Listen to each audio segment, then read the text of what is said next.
Okay so hello बच्चों, this is Abhishek sir from मोटी commerce academy and आज हम कंटिन्यू करें हमारा जो चैप्टर चालू किए थे nature and significance of management, है ना, क्लास 12 बीए का, जिसमें आज हम पढ़ने वाले हैं management as a profession. Management को प्रोफेशन क्यों बोला जाता है, लेकिन उससे पहले मैं ये बता दूं कि ये चैप्टर का 2 वीडियो आपके लिए बना दिए गए हैं जो कि अपलोड भी कर दिए गए हैं, है ना, जिसमें characteristics of management, importance of management, management as a science, management as an art, है ना, ये सारे टॉपिक्स को हम कवर कर चुके हैं। आगे हम बढ़ रहे हैं मैनेजमेंट एज अ प्रोफेशन की तरफ। अच्छा, प्रोफेशन क्या होता है, सबसे पहले अगर हम ये समझ लें तो आपको ये पता चल जाएगा कि मैनेजमेंट को हम प्रोफेशन से कंपेयर क्यों कर रहे हैं, मैनेजमेंट को प्रोफेशन क्यों बोला जा रहा है, क्योंकि ये क्वेश्चन 3 मार्क्स में पूछा जाता है। ठीक है, तो 3 मार्क की तरह पढ़ेंगे।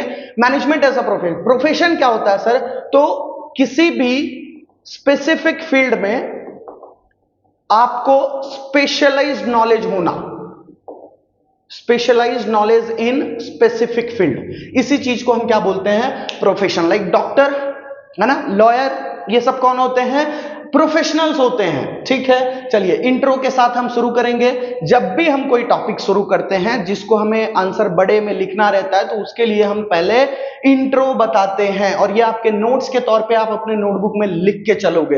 देखो क्या लिखा, profession is an activity where specialised knowledge is required in specific field. Simple सी बात, प्रोफेशन एक ऐसा काम है जो कि स्पेसिफिक फील्ड में मुझे स्पेशलाइज्ड नॉलेज लेना पड़ेगा, इसी प्रोसेस को हम क्या बोलते हैं, प्रोफेशन। ध्यान में रखेंगे, ये लोग रिटर्न में क्या चार्ज करते हैं सर, तो फीस चार्ज करते हैं। देखो, in return fees is charge, 1 mark के क्वेश्चन में पूछा जाता है, एमसीक्यूज में भी पूछा जाता है ना। प्रोफेशनल इन रिटर्न में क्या चार्ज करते हैं, आपको पता होना चाहिए, फीस चार्ज करते हैं। Doctors, lawyers, chartered accountant etcetera are professional, they are professionals, है ना। अब हम मैनेजमेंट के बारे में समझेंगे कि मैनेजमेंट को प्रोफेशन क्यों बोला जाता है ना, उसके बारे में हम डिटेल में जानेंगे। इसका स्क्रीनशॉट ले लीजिए, नोट्स बनाइए, बढ़ते हैं आगे। चलिए सर, बढ़ते हैं अगले पॉइंट की तरफ। यहां पे देखेंगे, अब सारी चीजों को हम पॉइंट के हिसाब से समझेंगे, है ना। देखिए, सबसे पहला पॉइंट क्या बोला गया इसमें, रिक्वायरमेंट ऑफ स्पेशलाइज्ड नॉलेज, है ना। मैनेजमेंट एज अ प्रोफेशन, यहां पे देखिए रिक्वायरमेंट ऑफ स्पेशलाइज्ड नॉलेज बताया गया। Okay, in profession specialised knowledge is required in specific field. अभी हमने डिस्कस किया कि भाई तुमको स्पेशलाइज्ड नॉलेज लेना पड़ेगा स्पेसिफिक फील्ड में, तभी तुम क्या कहलाओगे, प्रोफेशन कहलाओगे। For example LLB degree for lawyers, MBBS degree for doctor etcetera, है ना। ये सिंपल सा नोट्स है, आप लोग आसानी से कर सकते हो, है ना। Same as BBA and MBA degree is required for management. Management को प्रोफेशन क्यों बोला गया वो समझ में आया आपको, क्योंकि प्रोफेशन का मतलब ही क्या होता है कि किसी स्पेसिफिक फील्ड का तुम्हारे पास स्पेशलाइज्ड नॉलेज होना चाहिए। एग्जांपल बता दिया, डॉक्टर के लिए एमबीबीएस, है ना, लॉयर के लिए एलएलबी। उसी तरीके से तुमको बीबीए और MBA, that is bachelor of business administration and master of business administration की डिग्री की जरूरत पड़ती है तुमको मैनेजमेंट करने के लिए, मैनेजमेंट सीखने के लिए, है ना। इसीलिए तो बोला गया मैनेजमेंट एज अ प्रोफेशन, है ना। पहला पॉइंट था requirement of specialised knowledge, screenshot ले लीजिए, बढ़ते हैं अगले पॉइंट की तरफ। चलिए बढ़ते हैं अगले कॉन्सेप्ट की तरफ। देखिए क्या लिखा है, increase in knowledge and research. अच्छा, ये सारे पॉइंट्स हम क्यों पढ़ रहे हैं पता है, मैनेजमेंट को हम जस्टिफाई कर रहे हैं कि वो प्रोफेशन है ना। बाकी प्रोफेशन में भी क्या होता है, देखो ना, नया नया डॉक्टर बना है तो उसको अभी बहुत ज्यादा एक्सपीरियंस नहीं होता ना, तो चीजों को सही तरीके से नहीं कर पाता। लेकिन जैसे जैसे वो एक्सपीरियंस मिलता जाता है वो अपने प्रोफेशन में एक्सपर्ट होता जाता है, ठीक है, उसका नॉलेज एनहांस होता जाता है। उसी तरीके से देखो, like other profession in management too, जैसे बाकी प्रोफेशन में होता है उसी तरीके से मैनेजमेंट में भी due to experience and training there is increase in knowledge and research. जैसे दूसरे प्रोफेशंस में हमको देखने को मिलता है कि भाई जैसे जैसे पर्सन को एक्सपीरियंस होता जाता है, चीजों को हैंडल करने का उसका पावर बढ़ जाता है, वो बहुत अच्छी तरीके से अपने काम को करने लगता है, वो अपने काम में एक्सपर्ट हो जाता है। उसी तरीके से मैनेजमेंट का भी कुछ ऐसा ही फंडा है ना। जैसे जैसे एक्सपीरियंस बढ़ता जाता है मैनेजर का, तो वो क्या होता जाता है, अपने फील्ड में एक्सपर्ट होता जाता है, प्रोफेशनल अच्छी तरीके से काम करवाना शुरू कर देता है, लोगों को संभालना उसको बहुत अच्छी तरीके से आ जाता है ना। इसीलिए तो बोला increase in knowledge and research, same as profession. जिस तरीके से प्रोफेशन वर्क करता है उसी तरीके से मैनेजमेंट वर्क करता है। बढ़ते हैं अगले पॉइंट की तरफ, तब तक के लिए इसका स्क्रीनशॉट ले लीजिए।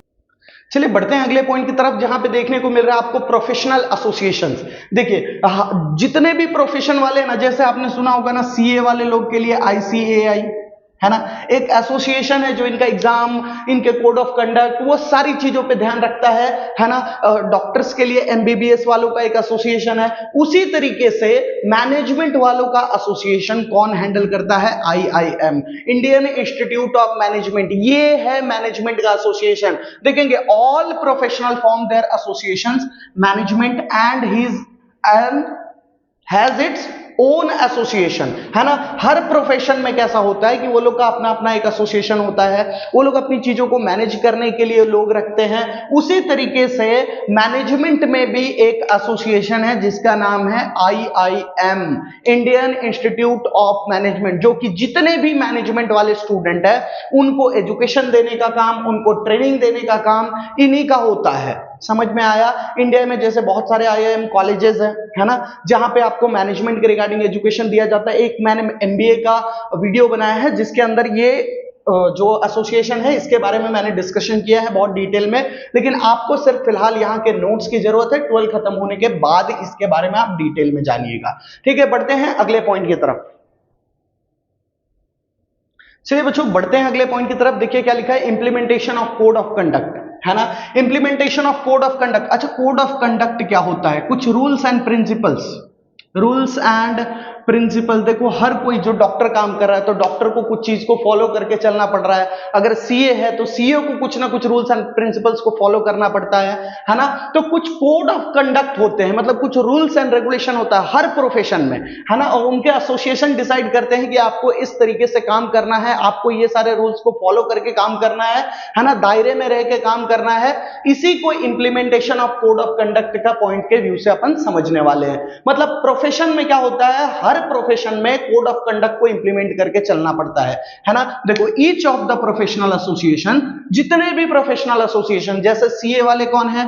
आईसीएआई। तो each of the professional association have code of conduct for its member. जो भी मेंबर्स रहेंगे उसके लिए आईसीएआई क्या करेगा? कुछ कोड ऑफ कंडक्ट डिसाइड करेगा, कुछ कोड ऑफ कंडक्ट, कुछ रूल्स एंड प्रिंसिपल्स बना के देगा उनको, उसी के थ्रू उनको काम करना है। It is compulsory for all members to follow the code of conduct, है ना। जो भी रूल्स एंड प्रिंसिपल्स गिवन है हमारे क्या बोलते हैं प्रोफेशनल एसोसिएशंस की तरफ से, उस चीज को फॉलो करके ही मेंबर्स उसके काम करेंगे, है ना, उसके दायरे में रह के काम करेंगे। यही पॉइंट को हम क्या बोलते हैं? Implementation of code of conduct. ठीक है, लास्ट पॉइंट, हम 5वें पॉइंट की तरफ बढ़ रहे हैं।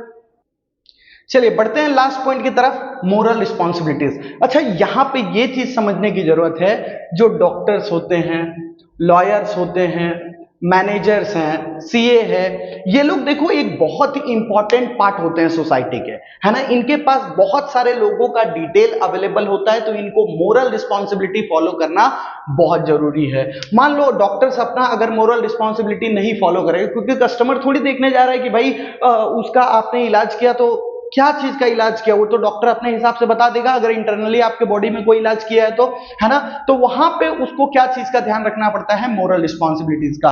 देखो सीए जो होता है उसके पास बहुत सारे मेंबर्स के पूरे इंफॉर्मेशन अवेलेबल होते हैं, तो अगर वो चीट करने पे आएगा तो क्या करेगा कि वो जो मेंबर्स के इंफॉर्मेशन है, जो भी लोग उसके पास गए हैं, अपना डेटा जो भी अवेलेबल है उनके पास, तो वो क्या करेंगे? दूसरे लोगों को दे देंगे, है ना। तो ये चीज नहीं होना चाहिए। ये सारी चीजों को लेके उनको क्या करना पड़ता है? मोरल रिस्पॉन्सिबिलिटी को फॉलो करना पड़ता है ना। देखो moral responsibility is an important factor in any profession. भाई आप किसी भी प्रोफेशन में हो, आपको मोरल रिस्पॉन्सिबिलिटी फॉलो करना पड़ेगा।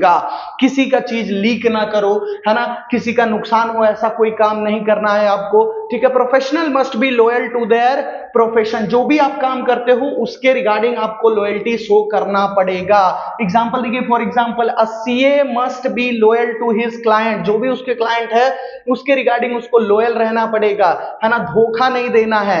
And should not share any information of his client और उसका जो भी क्लाइंट का इंफॉर्मेशन उसके पास रहता है, क्योंकि डेटा तो सीए के पास जाएगा, तो ऐसा नहीं कि सीए क्या करे, उसका डेटा किसी और को ट्रांसफर कर दे रहा है ना। तो इस तरीके से कैसा होता है, क्लाइंट को नुकसान हो जाता है।